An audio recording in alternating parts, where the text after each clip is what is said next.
Magandang araw sa inyong lahat. Welcome back po sa ating YouTube channel. Ako na naman ang inyong nag-iisang Mama Mia at nandito na naman po tayo para pagsaluhan ang isa na namang kwento ng isa sa ating mga tagapakinig o kwento ng kanyang buhay na masasabi mo talaga na sana lahat may ganong klaseng paninindigan. Charot.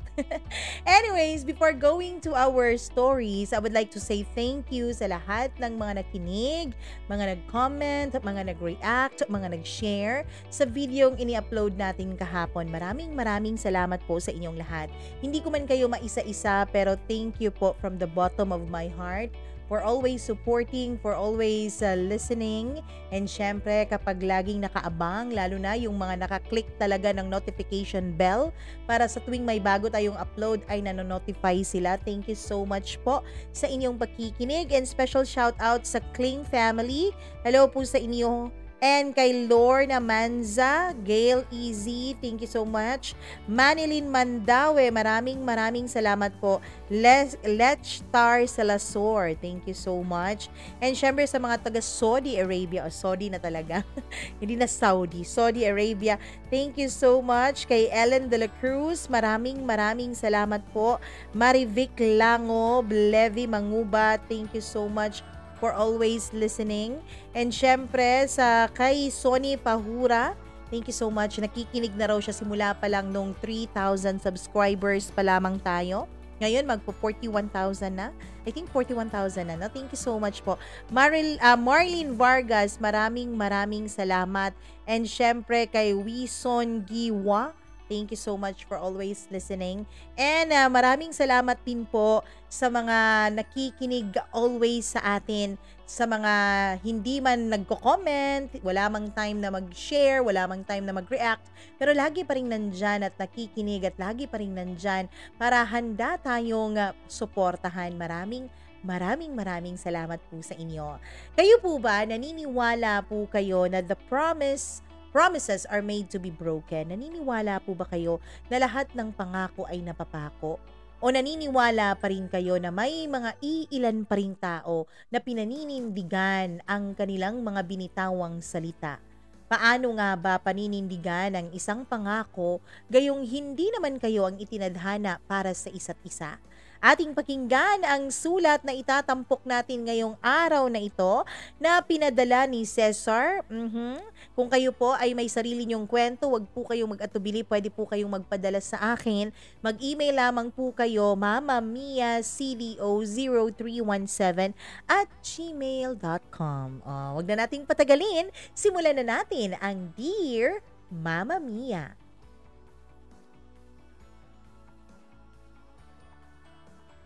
May mga tao talagang pinagtatagpo para magmahalan, pero pilit namang paglalayuin ng tadhana. Kaya walang magagawa kung hindi ang bumitaw ng isang pangako na muling magkikita para ipagpatuloy ang kanilang pagmamahalan. Pero hanggang kailan ka nga ba maghihintay sa isang pangakong wala namang kasiguraduhan na hindi mapapako? Ikaw, hanggang kailan mo hihintayin na bumalik sa'yo ang taong mahal mo? Dear Mama Mia, may mga taong naging parte ng buhay natin na kahit gaano katagal na ang panahon na lumipas, ay hindi pa rin natin nakakalimutan. Yung saya at sakit na binigay nila sa atin, yung pagmamahal na minsan nating naramdaman para sa kanila. Pero sa kabilang banda, wala rin talaga tayong ibang pagpipilian kung hindi ang pilit na ibaon sa limot ang lahat. Lalo na kung alam natin na wala ng pag-asa na sila ay bumalik pa sa ating mga buhay. Mama Mia, itago nyo na lamang ako sa pangalang Cesar. 55 years old na ako. Isang retired na empleyado sa bangko. Tigag-tugigaraw po talaga ako pero ngayon ay nandito na ako naninirahan sa Maynila kasama ang asawa ko at mga anak. At dahil may ilang taon na rin akong retired sa trabaho at madalas na nasa bahay na lamang, ay libangan po namin ng asawa ko ang makinig sa inyong programa sa YouTube. Actually, Mama Mia, pinaset up pa talaga namin sa aming anak itong aming YouTube at nag-subscribe pa talaga kami sa iyong YouTube channel nang sa ganon ay araw-araw ka naming mapakikinggan. Sa totoo lang, malapit na nga siguro naming maubos lahat ng kwentong iyong na-upload. November 2023 po nung simula naming ma-discover ang inyong programa. At mula po noon ay talagang gusto ko nang sumulat sa inyo para ikwento rin ang isang parte ng nakaraan ko na hanggang ngayon ay hinding-hindi ko pa rin nakakalimutan. Ngayon lang talaga ako nagkaroon ng lakas ng loob dahil na rin sa ating mga tagapakinig na nagbabahagi rin ng kani-kanilang nakaka-inspire na kwento ng buhay. Kaya sana ay maka-inspire din sa iba ang ibabahagi ko sa araw na ito. Mama Mia, sisimulan ko ang kwento ko noong lumuwas ako ng Maynila taong 1982 para mag-aral ng kolehiyo sa isang kilalang universidad. At para hindi ako masyadong malungkot noon dahil wala naman akong ibang kamag-anak dito sa Maynila, ay naisipan kong sumali sa isang organisasyon ng teatro sa university namin. Hindi naman ako nagkamali sa desisyon ko dahil doon ko nakilala ang babaeng bibihag sa puso ko sa kauna-unahang pagkakataon. Mama Mia, nakapila po ako noon sa audition. Makikita akong may isang babae rin na nakapila doon at halatang halata sa kanyang mukha na kinakabahan siya.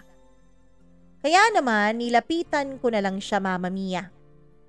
Hi Miss, ito yung pila para sa mga mag-o-audition sa teatro ng university, hindi ba? Tanong ko. Oo, ito nga. Sagot niya sa akin na halata talaga sa boses na kabado. Nagpasalamat ako sa kanya at ang sabi ko dito na lang ako sa likuran niya. Sige, walang problema. Wala pa rin naman akong kasunod. Kinakabahan siya, halatang halata yun dahil nanlalamig at nanginginig ang kaniyang kamay. Huwag na lang kaya akong tumuloy. Bakit kasi hindi pa ako sinamahan ng best friend ko? Ay naku, bahala na nga. Naririnig ko pang bulong-bulong niya. Tinanong ko siya kung okay lang ba siya. Medyo nahiya pa siya nung lingunin niya ako at ang sabi niya ay ayos lang siya. Kinakabahan lang daw talaga siya, kaya niya kinakausap ang kanyang sarili. Pareho pala kami na kinakabahan. Talaga? Kinakabahan ka rin? Bakit parang hindi naman halata sa'yo? Tanong niya sa akin. Iniwanan ko na kasi yung kalahati ng kaba ko dun sa dorm namin. Pagbibiro ko pa sa kanya. Tumawa naman siya. Sabi niya sana lahat raw ay kayang iwan yung kaba sa ibang lugar. Dahil sa totoo lang, kaya raw siya kinakabahan ngayon kasi hindi raw siya sinamahan ng best friend niya na mag-o-audition. Dapat daw ay magkasama silang dalawa ngayon sa pila pero nagkaroon daw ng bigla ang lakad ang kanyang best friend. Kaya naiisip niya raw na parang hindi na niya gustong ituloy pa ang audition na yun. Binigyan ko siya ng lakas ng loob at encouragement, Mama Mia. Sabi ko ayos lang yan. Ang isipin na lang niya ay kaya kami nandito sa pila kasi may gusto kaming patunayan. Gusto naming patunayan sa ibang tao na may lakas ng loob kami para ipakita sa kanila ang talentong binigay ng Diyos sa amin. Na gusto naming maipagmalaki ang mga sarili namin sa lahat ng estudyante at mga guro sa university. Huminga naman siya ng malalim at ang sabi niya ang lalim ko raw kung magsalita. Ngumiti na lang ako, sabi ko hindi naman. Yun naman kasi talaga yung totoo. Yun ang dahilan kung bakit gusto naming sumali sa teatro. Kasi gusto naming ipakita ang talento namin sa pagkanta, pagsayaw at lalong-lalo na sa pag-arte. Sumang-ayon naman siya at ang sabi niya totoo daw yun. Bata pa lang daw kasi siya ay hilig na talaga niyang umarte. Kaya nga nang maimbitahan raw siya para mag-audition ay na-excite daw talaga siya pero mas nangingibabaw pa rin yung kaba niya. Kasi iniisip raw niya paano kung hindi siya makapasa. Ano naman kung hindi tayo makapasa ngayon? Hindi naman ibig sabihin nun ay end of the world na, hindi ba? May mga susunod pa na audisyon na pwede nating subukan. Ang mahalaga naman doon, hindi tayo natakot na labanan natin ang ating kaba. Nagawa nating mag-audition at ipakita ang talento na gusto nating ibahagi sa maraming tao. Pang-i-encourage ko pa sa kanya, Mama Mia. Thank you ha, sabi niya sa akin. Para saan? Hindi naman ako kasama sa mga judge para sa audition mamaya, kaya wag kang magpalakas sa akin. Pagbibiro ko pa sa kanya. Nagpasalamat raw siya kasi kahit papaano ay napagaan ko ang loob niya. Nabawasan raw ang kabang nararamdaman niya ngayon. Kung hindi ko raw siya kinakausap ngayon, baka kanina pa siya umalis sa audition at nag-back out na sa pila. Sabi ko walang anuman yun dahil pareho lang naman kaming dalawang kinakabahan at pinapakalma ko rin naman ang aking sarili. Nagpakilala ako sa kanya, Mama Mia, at tinanong ko rin kung ano ang kanyang pangalan. Sabi niya, Patricia daw ang pangalan niya. At muli siyang nagpasalamat sa akin. Mama Mia, pareho kaming natanggap sa audition ni Patricia. At sa kauna-unahang stage play na piniperform ng theater organization ay naging magkapareha pa talaga kaming dalawa. Kaya naman, mas lalo kaming naging malapit sa isa't isa, lalo na at kami ang madalas na magkasama sa mga rehearsals. Pero hindi lang kami sa rehearsals nagkakasama, Mama Mia. Pati na rin sa mga oras na wala kaming klase pareho, ay sabay kaming nagla-lunch at nagme-merienda. Meron pa nga kaming paboritong tambayan sa loob ng university na tinatawag naming ang munting bahay ni na Cesar at Patricia. Isa yung lumang guardhouse na hindi na masyadong ginagamit at wala nang masyadong pumupunta doon. At sa bawat pagdaan ng mga araw, Mama Mia, na mas nakikilala ko pa si Patricia, ay nararamdaman ko na unti-unti na rin nahuhulog ang loob ko sa kanya. Kaya lang natakot ako na ipagtapat sa kanya kaagad ang lahat. Dahil baka masira ang magandang simula ng aming pagkakaibigang dalawa. Kaya pinilit ko na lang na sarilinin ko at makontento sa kung anong meron sa amin.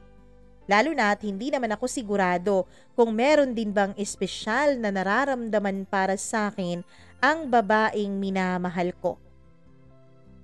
Hindi ko alam noon, Mama Mia, kung papaano ko ba itatago ang nararamdaman ko pero pinipilit ko.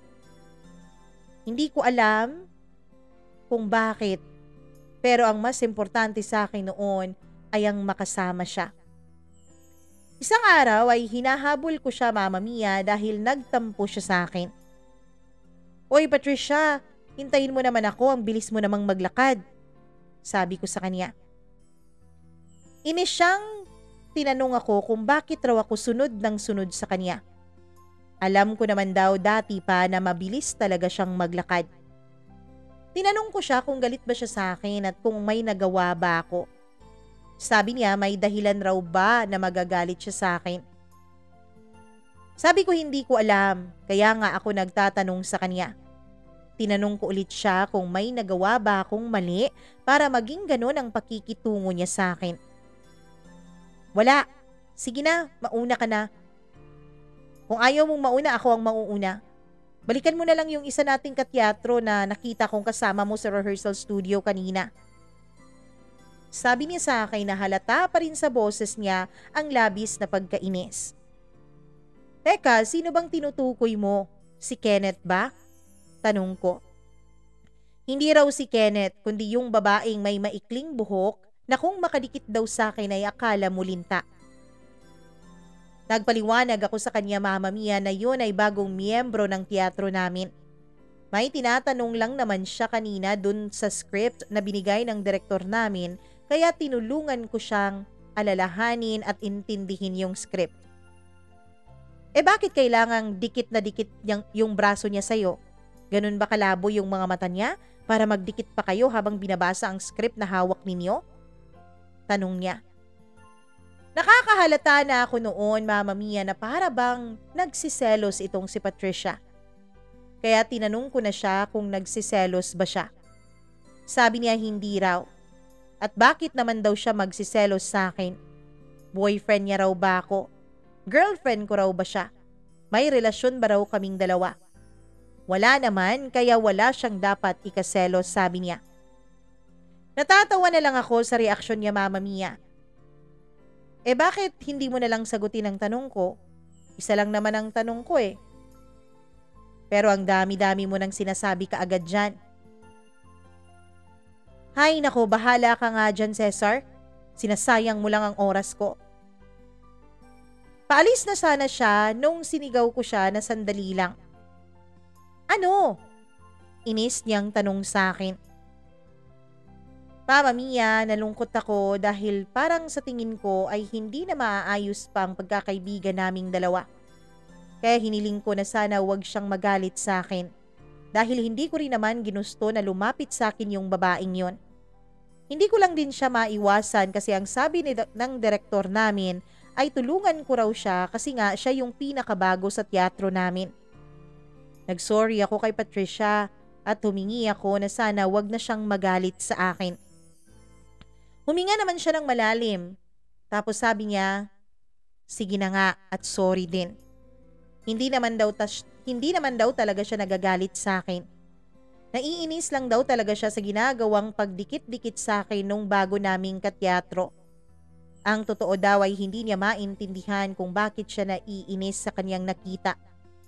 Siguro daw ay nasanay lang talaga siya na kaming dalawa lang ang parating magkasama, lalo na pagdating sa rehearsal studio. Tapos bigla na lang daw may eksena na bagong babae na palagi na lang nakadikit sa akin. Kaya doon ay tinanong ko siya kung gusto niya ba ako, Mama Mia.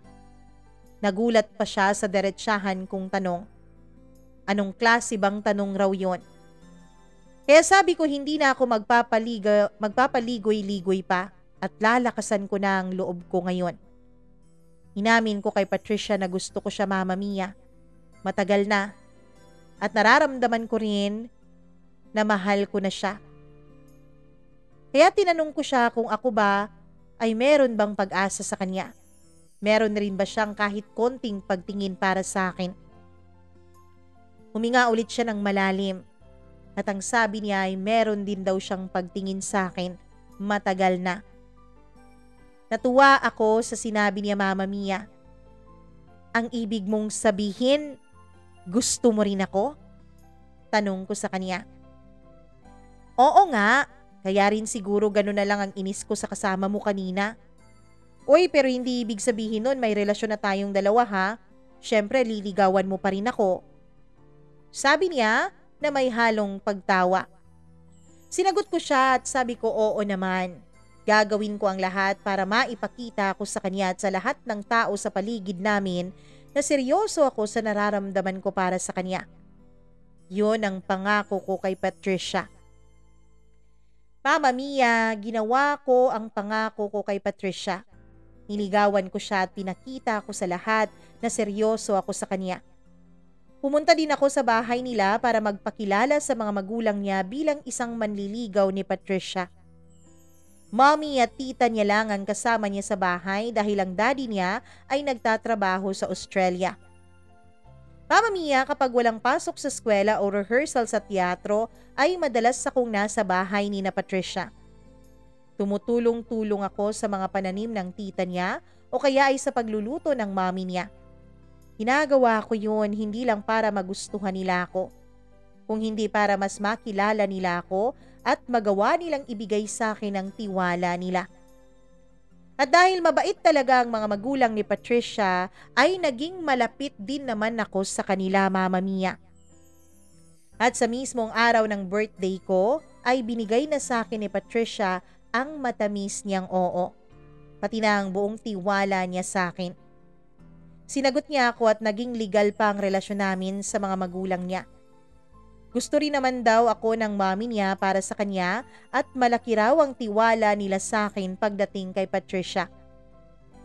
Mama Mia, yun na nga rin yata ang pinakamasayang birthday sa buong buhay ko.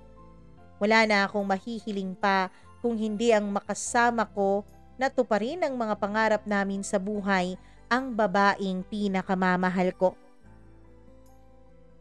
Mama Mia, habang tumatagal po ang relasyon naming dalawa ni Patricia, ay mas lalo ko siyang minamahal. Marami kasi siyang katangian na talaga namang nagiging dahilan para lumalim ang nararamdaman ko para sa kanya. Malambing at maalalahanin siyang girlfriend. Madalas siyang nagbabaon ng pagkain na pinagsasaluhan naming dalawa.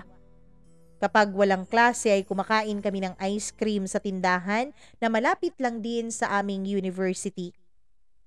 Pero ang pinakapaborito ko talagang ginagawa naming dalawa ay ang pagtambay namin sa lumang guardhouse, dala ang gitara ko. At doon ay paulit-ulit ko siyang kinakantahan ng mga paborito niyang awitin. Mamma Mia, ang halos 2 taon ko sa college ay umiikot sa eskwela, sa teatro at sa buhay ko kasama ang babaeng pinakamamahal ko. Magkasama kaming bumubuo ng aming mga pangarap na may pangakong sabay din naming tutuparing dalawa. 1 taon at 1 semester na lang ay makakagraduate na kami noon pareho at masisimulan na naming tuparin ang lahat ng mga plano namin sa buhay. Kaya lang Mamma Mia, hindi pala talaga na pwedeng palaging masaya ang isang relasyon. At wala talagang relasyon na hindi pwedeng subukin at patatagin ng panahon. Isang araw, Mamma Mia, ay may binalita sa akin si Patricia.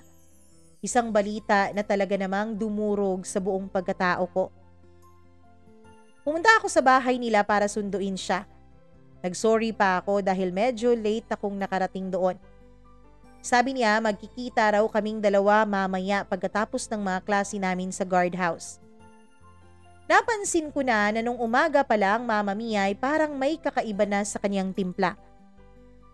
Pero hindi ko na lang yun binigyan pa ng mas malalim na kahulugan. Pagkatapos nga ng klase namin ay agad akong nag-order ng pagkain at pumunta na doon sa guardhouse na aming usapan. Medyo late din akong nakarating doon dahil maraming mga estudyante ang umu-order ng pagkain kaya natagalan ang pag-serve sa akin ng mga in-order ko. Nag-sorry ako sa kanya at ngayon lang ako nakarating sa guardhouse. Ang tagal kasi talaga nung tagabantay ng karinderya na yun, lalo na sa pagsukli sa akin. Napansin ko, Mamma Mia, na masyado siyang malungkot. Kaya tinanong ko siya kung kanina pa ba siya at naiinip na siyang hinihintay ako. Ang sabi niya hindi naman masyado, medyo kadarating lang din niya. Nag-alala kasi ako Mamma Mia na baka matagal na siyang naghihintay sa akin. Mamaya pa naman ang mga klase namin, kaya binigay ko na sa kanya ang pagkain na binili ko sa may tindahan na malapit lang sa aming university. Mamma Mia, habang inaabot niya yung mga pagkain ay bigla niya akong tinanong kung mahal ko raw ba siya. Natawa ako at ang sabi ko anong klaseng tanong ba yun. Pero gusto niya lang daw malaman kung ano ang sagot ko. Sabi ko alam naman niya matagal na kung ano ang sagot doon kahit hindi ko sabihin. Pero gusto niya pa rin daw marinig mula sa akin. Pero kung ayaw ko rong sabihin ay ayos lang din daw sa kanya. Agad kong sinabi na mahal ko siya, na siya lang ang una at huling babaeng mamahalin ko sa habang buhay. Doon ay mas lalo siyang nalungkot. Sabi niya kung totoo daw ang mga sinasabi ko ay magtanan na lang kami bukas ng gabi. Sunduin ko raw siya sa bahay nila o kaya ay magkita na lang kami sa malapit na park sa kanilang bahay. Oo tama, dun mo na lang ako hintayin, Cesar. Hindi kaagad ako makakaalis sa bahay pero darating ako bago mag-12 ng hating gabi. Sabi niya. Hindi ko mag-gets ang mga sinasabi niya Mamma Mia dahil lang totoo ay wala naman akong alam na may problema ang relasyon naming dalawa. Teka, bakit? Ano bang sinasabi mo Patricia? Bakit mo ako niyayayang magtana na tayong dalawa? Tanong ko. Doon ay bigla siyang naiyak. Sabi niya ay aalis na raw sila next week ng mommy niya at tita niya papuntang Australia. Ano? Pupunta kayo ng Australia? Anong gagawin niyo ron? Magbabakasyon kayo? Mas lalo siyang napaiyak sa mga tanong ko. Ang sabi niya hindi raw. Doon na raw sila titira kasama ang kaniyang daddy. Napetisyon na raw sila Mamma Mia.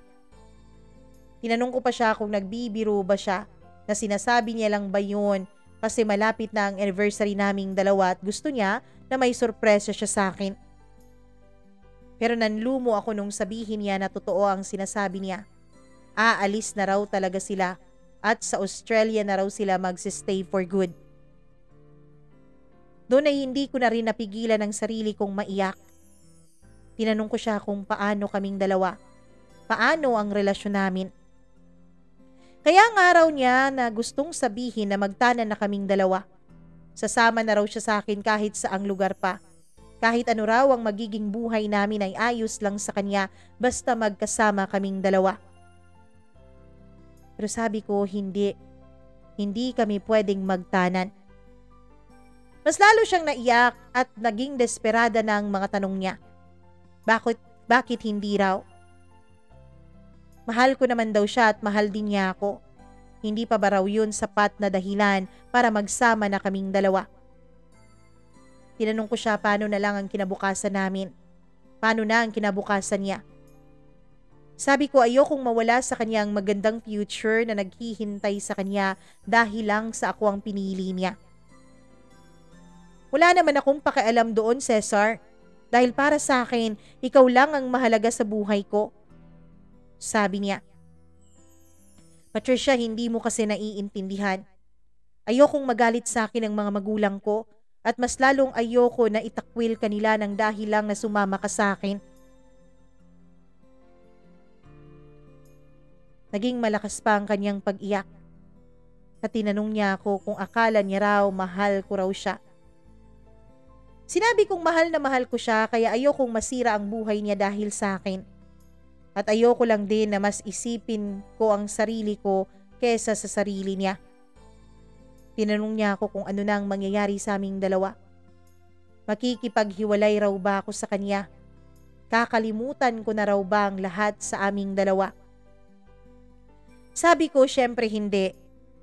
Mahal ko siya kaya hindi ko hahayaan na maputol ang aming relasyon. Pwede naman kaming magsulatan at magtawagan habang nasa malayo siya. Tsaka alam ko naman na babalik pa rin siya sa Pilipinas. Babalikan niya ako at sa pagbalik niya ay itutuloy namin ang lahat. Mama Mia, ipinapangako ko pa sa kanya na babalik siya sa Pilipinas at babalikan niya ang relasyon namin. Nangako naman siya sa akin na babalikan niya ako. Kapag okay na raw ang lahat kina mommy niya at daddy niya, ay sasabihin niya raw sa kanila na babalik siya dito sa Pilipinas. Na babalik siya dito dahil nandito ang buhay na gusto niya. At dahil ako ang gusto niyang makasama sa habang buhay. Panghahawakan ko ang pangako mong yan, Patricia. At habang nasa malayo ka, palagi akong susulat sa iyo at palagi rin akong tatawag. Hindi ko hahayaan na basta na lang mawala ang lahat sa relasyon nating dalawa. Tutuparin natin ang lahat ng mga pangako, mga plano at pangarap natin para sa isa't isa. Magpapakatatag tayo at pangako, hihintayin ko ang pagbabalik mo, mahal ko. Mama Mia, hindi naman talaga madali para sa akin ang payagan na umalis si Patricia. Sa totoo lang, ang gusto ko talagang sabihin sa kanya noon ay huwag na sana siyang umalis pa. Na ituloy na lang namin ang gusto niyang mangyari na pagtatanan naming dalawa. Pero ayoko kasi talagang masira ang magandang plano sa kanya ng kanyang mga magulang. Kaya nagpaubaya na lamang ako, Mama Mia, at pinalaya ko ang babaeng mahal na mahal ko. 2 araw bago ang aking birthday at second anniversary namin ni Patricia, ay umalis na sila ng pamilya na papuntang Australia. Mama Mia, mahirap at sobrang sakit talaga para sa aming dalawa, lalo na at nasanay kaming pareho na palaging magkasama. Madalas tuloy noon kapag walang rehearsal sa teatro namin ay mag-isa lang ako at nagmumukmuk sa lumang guardhouse. Naging tahimik din ako at nawala ng gana sa maraming bagay, kagaya na lamang ng pag-aaral at rehearsals para sa stage plays. Maraming beses na tahimik din akong umiiyak sa dorm namin. At lahat ng hirap at sakit na yun ay hindi ko masyadong pinapahalata kay Patricia sa tuwing magkausap kaming dalawa sa telepono. At kagaya ng naging pangako namin sa isa't isa, Mama Mia, sinubukan naming patatagin ang relasyon naming dalawa. Nagsusulatan at nagtatawagan pa rin kami. Pero hindi talaga naging madali ang lahat, Mama Mia. Dahil nga masyadong mahal ang long distance call noong panahon namin, ay isang beses lang kami sa isang linggo kung makapag-usap sa telepono ni Patricia na hindi pa tatagal ng 10 minuto. Ang mga sulat na ipinapadala namin sa bawat isa ay inaabot pa ng 3 linggo bago namin matanggap. Napakahirap talaga ng sitwasyon namin, lalo na pagdating sa komunikasyon. Pero dahil mahal namin ang isa't isa ay nangako kami na walang bibitaw sa relasyon naming dalawa. Pero Mama Mia, hindi po talaga madaling tuparin ang pangakong yun. Sa totoo lang, napapansin na rin ng mga kaibigan ko at mga kateatro ko ang pagiging malungkutin ko. Isang araw, lumapit si Kenneth sa akin at binigyan niya ako ng kopya ng script para sa bagong play na i-rehearse namin. Sabi niya, pinapotocopy na raw niya kaya siya may kopya. At sinali na rin niya ako. Nagpasalamat ako sa kanya dahil nakalimutan ko palang humingi ng kopya sa direktor namin ito kahapon. Buti na lang at naalala niyang bigyan ako. Sabi niya, wala lang daw yun. Kaming dalawa lang naman daw ang may pinakamaraming linya, kaya ibig sabihin kaming dalawa ang may pinakamaraming kailangan na kabisaduhin. Kaya naisipan niya raw na bigyan rin ako ng kopya nang sa ganon ay maumpisahan ko ng magkabisado. Mama Mia, doon ay sabi ko sa kanya dapat makakabisado na talaga namin agad ang mga lines namin, kung hindi ay baka mag-walk out na naman ang aming direktor sa inis. Mabilis pa namang uminit ang ulo ng direktor namin sa mga rehearsals. Tumatanda na rin kasi siya kaya ganun na lang kabilis kung magalit. Kaya naman kahit may mga reklamo kami sa kanya ay hinahayaan na lang namin. Mama Mia, pilit akong tumatawa noon kaya siguro napansin pa rin ni Kenneth na malungkot ang mga mata ko. Kaya tinanong niya kung kumusta na raw ako. Nagsinungaling ako at sabi ko ayos lang ako. Bakit naman siya nagtatanong at bakit naman siya nangungumusta, gayong palagi namang kaming magkasama sa mga rehearsals? Sabi niya oo nga at magkasama kami. Kaya lang daw mula nung umalis si Patricia ay madalas na raw akong tahimik na lang sa mga meetings namin. Kaya tinanong niya ako ulit kung ayos lang daw ba talaga ako. Binigyan ko siya ng assurance at sabi ko ayos lang ako. At medyo nasasanay na rin naman ako sa setup namin ni Patricia, lalo na at 7 buwan na rin kami noong magkalayo sa isa't isa. Ang sabi ni Kenneth ay hanga raw talaga siya sa aming dalawa ni Patricia. Kasi marami raw siyang kakilala na long distance relationship pero hindi rin nagtatagal at naghihiwalay din. Wala pang 2 buwan. Mahirap talaga ang long distance relationship, Mama Mia. Biruin mo, 1 beses lang kami sa 1 linggo kung magkatawagan.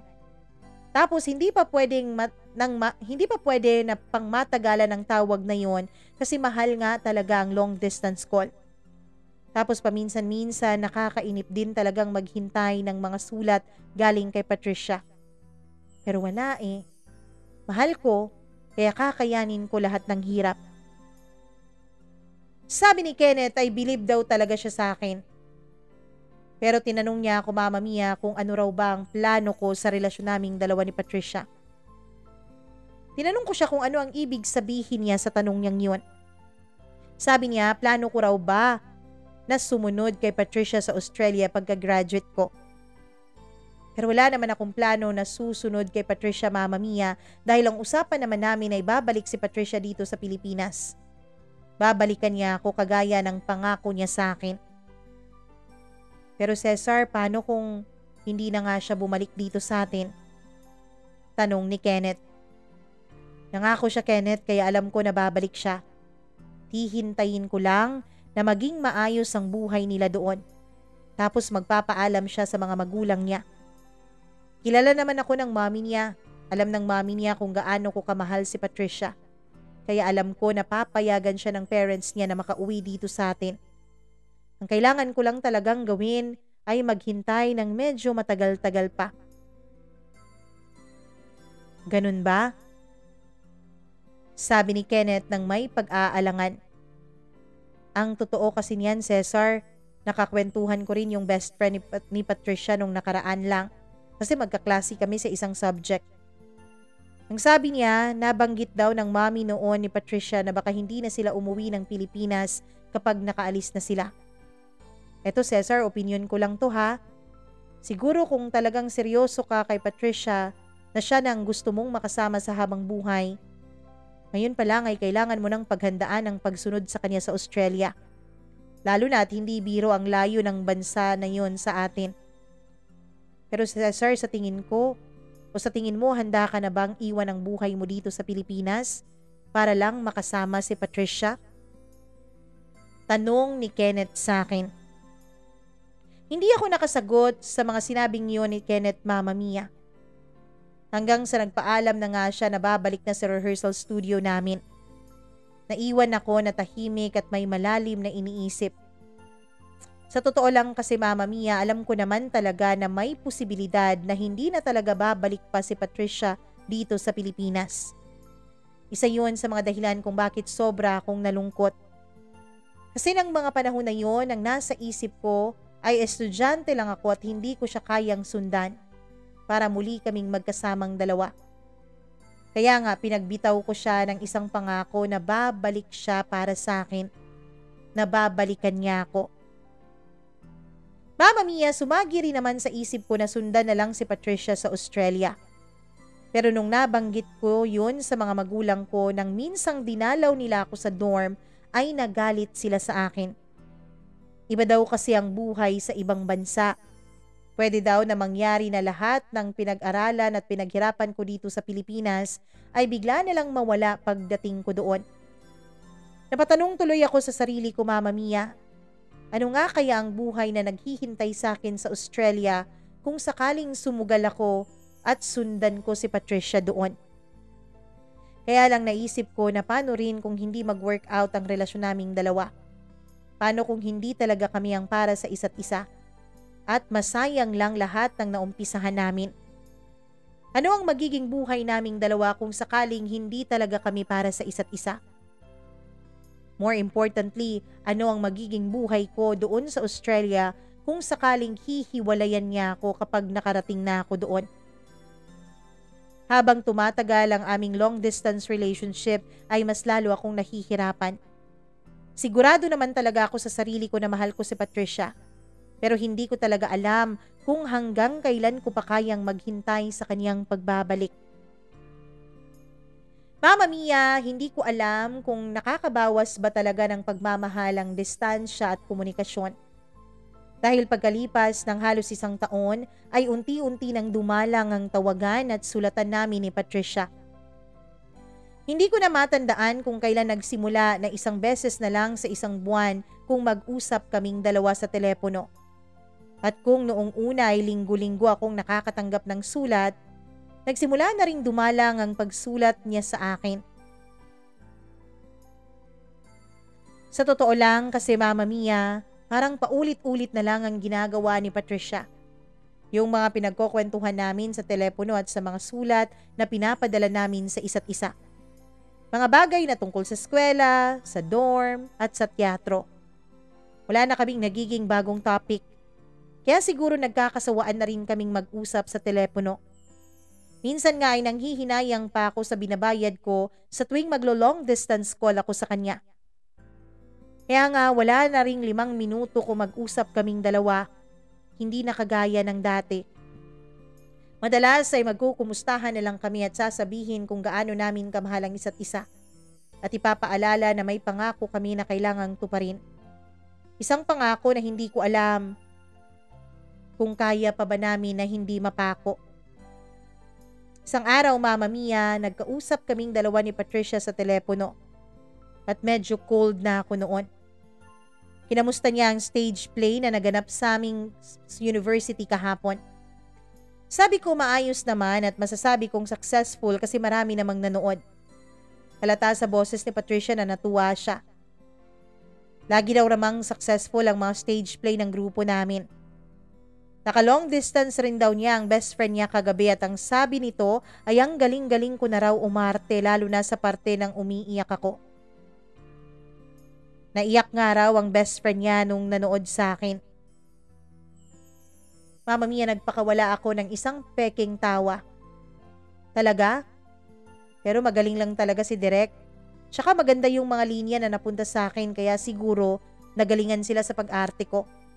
Ramdam na ramdam ko kasi yung main character sa script na yon.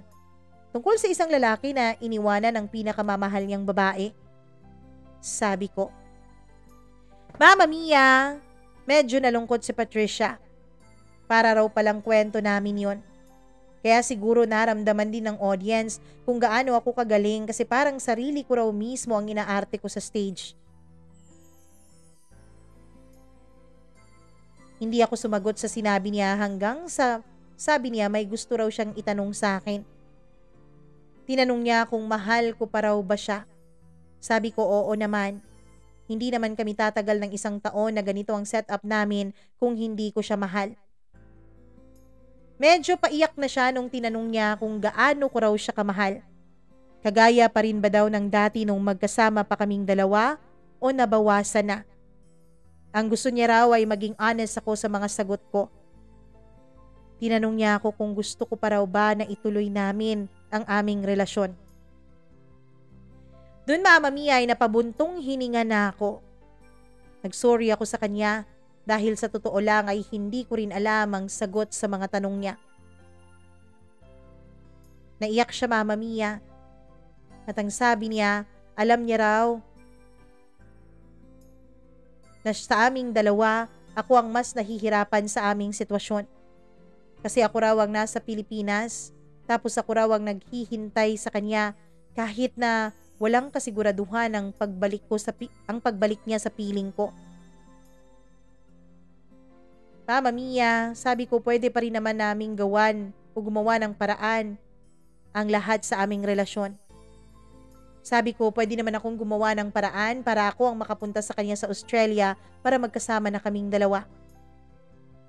Huwag na Cesar, kasi alam ko naman na wala dito ang pangarap mo. Wala dito sa Australia ang pangarap ng pamilya mo para sa'yo. Malungkot niyang sabi. Naiiyak na ako noon at ang sabi ko pwede ko namang kausapin ang mga magulang ko. Makakasunod pa rin ako sa kanya dun sa Australia. Tsaka tutuparin pa naming dalawa ang pangarap namin na magkasama kami na bubuo ng sarili naming pamilya. Pero naisip ko kasi Cesar, baka yun na ang pangarap na hindi natin pwedeng tuparin at hindi na natin kaya pang tuparin. Kasi ang dami ng hadlang eh. Naaalala mo ba yung sinabi mo sa akin noong niyaya kita na magtanan tayong dalawa? Tumanggi ka diba? Dahil ang sabi mo, ayaw mong magalit sa akin ang pamilya ko at itakwil nila ako. Cesar, ganun din ang gusto ko. Ayokong mangyari yun sa'yo. Ayokong masira ang buhay mo at ang magandang samahan ninyo ng pamilya mo ng dahil lang sa akin. So paano tayong dalawa, Patricia?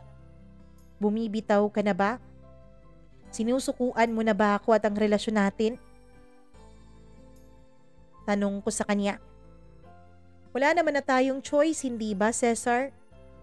Kaysa mas pahirapan pa natin ang ating mga sarili, bakit hindi na lang tayo sumuko ngayon?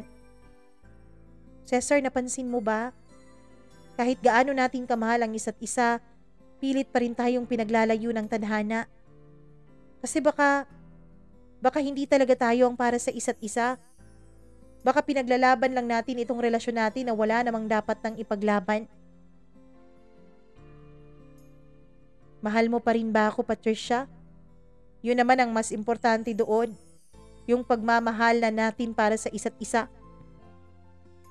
Pero ang sabi ni Patricia Mama Mia ay hindi raw sapat ang pagmamahal. Hindi raw kami pwedeng kumapit lang sa kung ano ang nararamdaman namin ngayon na pwede ring mawala kinabukasan. Kaya mas mabuti raw na tapusin na lang namin ang lahat sa amin ngayon kaysa sa dumating pa ang araw na hindi na kami magparamdam sa isa't isa at bigla na lang naming kalimutan ang lahat. Patricia, mahal kita. Sabi ko. At mahal din kita, Cesar. Kaya nga pinapalaya na kita kasi ayokong mahirapan ka pa. Ayokong pareho tayong umasa sa isang pangarap na walang kasiguraduhan. At kung mahal mo talaga ako, palalayain mo rin ako. Mama Mia, tinanong ko siya kung pwede ba akong umasa na magkikita pa rin kami ulit. Pwede ba akong umasa na pwede pa rin maging kami sa huli? Sabi niya pwede naman pero wag na lang siguro naming panghawakan masyado na magiging kami pa sa huli para hindi na raw kami masyado pang masaktan. Isa lang daw ang hinihiling niya ngayon. Pagkatapos raw ng tawag namin ay pwede raw ba kaming magkita 30 years after nito. Tinanong ko siya kung bakit 30 years. Kasi raw kung magkaroon man kami ng kanya-kanya naming pamilya at mapatunayan namin na hindi talaga kami para sa isa't isa, at least sa 30 years na yon ay sigurado na kaming naka-move on na kami. At pwede na naming ibigay ang proper closure para sa aming relasyon. Mama Mia, ayoko sanang pumayag sa pakikipaghiwalay na hinihingi sa akin ni Patricia. Pero ano bang magagawa ko? Siya na ang bumitaw at sumuko sa relasyon namin. Aaminin ko na siguro hinihintay ko na lang talaga na may bumitaw sa aming dalawa. At akala ko pa noon, dahil medyo nagsasawa at napapagod na ako sa sitwasyon ng relasyon namin, ay mabilis lang akong makakapag-move on mula sa kanya. Na mabilis ko siyang makakalimutan, lalo na at hindi na kami magkasama ng personal. Pero hindi rin pala ganun kadali yun, Mama Mia. Dahil kung ano ang sakit na naramdaman ko nung umalis siya noon, ay doble ang naging sakit na binigay sa akin nang makipaghiwalay siya sa akin sa telepono.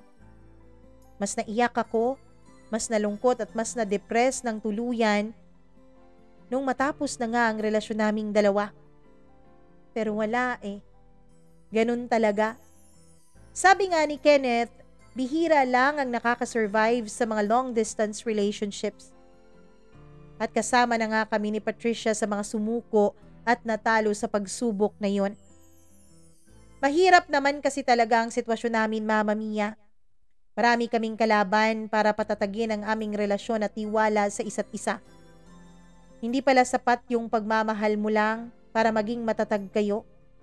Dapat talaga may isa sa inyo na handang magsakripisyo. At sa aming dalawa ni Patricia, walang may gustong magsakripisyo. Nagawa ko rin namang makapag-move on kahit papaano, Mama Mia. Lalo na at pagkatapos ng paghihiwalay namin sa telepono ni Patricia, ay wala na akong natanggap na sulat o tawag mula sa kanya. Hindi ko na rin sinubukan pa na tawagan siya o sulatan kagaya ng pakiusap niya sa akin. Mas mahihirapan lang daw siya na makalimutan ako kung patuloy ko siyang susulatan. Oo. Ilang linggo din akong nagmukmok at umiyak kagaya ng nangyari noong umalis siya papuntang Australia. Pero kinukumbinsi ko ang sarili ko na hindi ako pwedeng habang buhay na makulong sa lungkot. Lalo na at malapit na ang aming graduation.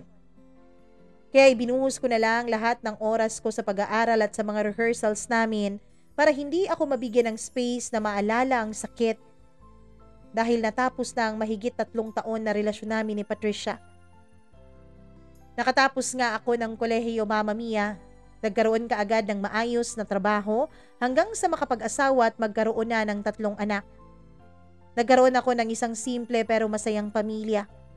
At kahit kailan ay wala na nga akong naging balita pa kay Patricia. Year 2019 nang makatanggap ako ng isang imbitasyon mula sa dati kong kateatro sa college. Mama Mia, magkakaroon daw kami ng isang reunion at hindi na rin ako nagdalawang isip pa na mag-confirm sa invitation na yon. Magkahalong excitement at kaba ang nararamdaman ko. Kasi pakiramdam ko ay bumalik sa akin ang lahat ng mga alaala ko na kasama si Patricia. Excited ako na makita ulit siya at kinakabahan din ako sa kung ano man ang pwede ko pang maramdaman kapag nagkasama na ulit kaming dalawa. Pero ang nasa isip ko talaga noon, after 32 years ay magkikita ulit kami ni Patricia at matutupad na namin ang pangako namin sa isa't isa. Yung bigyan ng proper closure ang aming relasyong dalawa. Mama Mia, nung nasa reunion na ako, ay kinakabahan akong hinahanap siya. Ilang minuto na rin kasi akong nandoon pero hindi ko pa rin siya nakikita sa reunion namin. Ang sabi ng direktor namin ay may nakausap daw siyang babae na lagi kong kapareha noon. At sigurado ako na si Patricia yun. Nung makita ako ni Cesar Mama Mia ay binati niya ako. Nagbatian kaming dalawa at nagtawanan habang binabalikan ang aming nakaraan. Mama Mia, tinanong ko siya kung nakita niya ba si Patricia. Sinong Patricia? Yung ex-girlfriend mo na kateatro din natin? Tanong niya. Oo, siya nga. Di ba invited din naman siya? Kanina ko pa kasi siya hinahanap. Nakita na yata siya ni Direk kasi yung sabi niya nakausap niya raw yung dating lagi kong kapareha sa stage play natin. Si Patricia lang naman yun, hindi ba? Alam mo, sa totoo lang, medyo kinakabahan na rin ako na makita siya. Alam mo, ang tagal na rin mula nung magkasama-kasama tayong lahat. Mama Mia, doon ay biglang nagbago ang ekspresyon ng mukha ni Kenneth.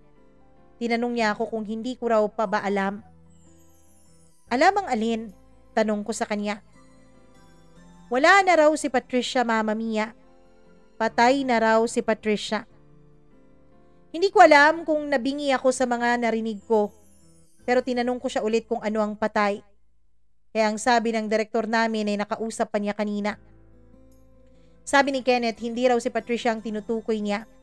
Baka yung isang kateatro namin na lagi kong nakapareha mula nung umalis na sa teatro si Patricia. Nagsorry pa siya sa akin, Mama Mia, dahil hindi niya naibalita sa akin noon ang pagkamatay ni Patricia. Sa Australia daw namatay si Patricia dahil sa atake sa puso. Nalaman lang daw niya mula sa best friend ni Patricia na naging ninang ng panganay niyang anak. Mama Mia, sinabi pa niya sa akin na hindi ko rin daw siguro alam na hindi na nag-asawa pa o nagkaroon pa ng ibang anak si Patricia. Hindi raw siya nagkaroon ng sarili niyang pamilya. Ang alam raw ni Kenneth, Mama Mia, ay umuwi pa ito isang beses noon sa Pilipinas. Hinanap raw ako at ang malaman nga ni Patricia na may asawa at mga anak na ako ay bumalik na agad ito ng Australia at hindi na ulit pa bumalik dito sa Pilipinas. Tinanong ko si Kenneth kung kailan namatay si Patricia at ang sabi niya 2 years ago pa raw. Wala raw kasi akong Facebook kaya hindi nila alam kung papaano ako hahanapin. Hindi niya raw alam kung papaano sasabihin sa akin ang lahat tungkol kay Patricia. Mama Mia, 2 years ago din daw po yun. 2 years ago ang eksaktong usapan naming dalawa na magkikita kami para sa ipinangako naming closure sa isa't isa. Hindi ko na rin po talaga napigilan ang sarili ko noon na maiyak sa harapan ni Kenneth ng mga oras na yon. Hindi ko maintindihan ang sakit sa dibdib na nararamdaman ko noon. Kahit napakaraming taon na ang nakalipas mula nung magkasundo kami ni Patricia na tapusin na ang relasyon naming dalawa. Sobrang nasaktan ako lalo na sa nalaman ko na minsan pala siyang umuwi sa Pilipinas para hanapin ako. Umaasa pa rin siya na pwede pa rin maging kami pagkatapos ng maraming taon. Pero ako, sumuko kaagad at kanilimutan ang lahat ng nangyari sa buhay naming dalawa. Hindi ko rin alam, Mama Mia, kung ako din ba ang dahilan kung bakit hindi na siya nagkaroon pa ng sariling pamilya. Ang ibig bang sabihin noon ay hindi pa rin siya nakakapag-move on mula sa akin? Na sa loob ng mahigit 30 years na hindi kami nagkita ay umaasa pa rin siya na pwedeng kami hanggang sa huli? Mama Mia, marami pa po akong tanong na alam kong hindi na rin naman masasagot pa. Dahil kahit kailan ay hindi na ulit kami magkikita pa ni Patricia. Hinding-hindi ko na siya ulit makakasama pa. Siguro, Mama Mia, kung nauso lang ng mas maaga ang mga cellphone at computers noong panahon na magkarelasyon pa kami ni Patricia, ay mas malaki sana ang naging chance na mas napagtibay namin ang aming relasyong dalawa. At nagkaroon din sana ng mas malaking chance na kami talaga ang magkatuluyan sa huli. Hindi naman sa nagsisisi ako sa babaeng na pangasawa ko ngayon at ina ng mga anak ko. Siguro may bahagi lang talaga sa sarili ko ang hindi pa rin nakakapag-move on kahit napakaraming taon na ang lumipas. Iniisip ko kasi na sana kahit isang beses lang ay sinubukan ko noon na sumugal para kay Patricia. Sana nagkalakas loob man lang ako na sundan siya sa Australia. Dahil kahit wala namang kasiguraduhan na magiging buhay at trabaho ko doon, at least kasama ko ang babaeng pinakamamahal ko. Pero kahit ilang beses pa akong umiyak, magsisi at masaktan, kailangan ko pa ring tanggapin ang katotohanan na wala na talaga si Patricia. At kahit kailan ay hindi na siya babalik pa. Maraming salamat po, Mama Mia, sa pagbabasa mo nitong sulat ko. At sa oras na marinig ko ito, na ini-air ninyo sa iyong YouTube channel, ay gagawin ko po itong sign para tuluyan ko ng palayain si Patricia at ang mga alaala naming dalawa. At iisipin ko na lang na hindi man kami nagkatuluyan sa huli, ay habang buhay naman siyang mananatili dito sa puso ko. More power po and God bless sa inyong YouTube channel. Hanggang dito na lamang, lubos na nagpapasalamat, Cesar.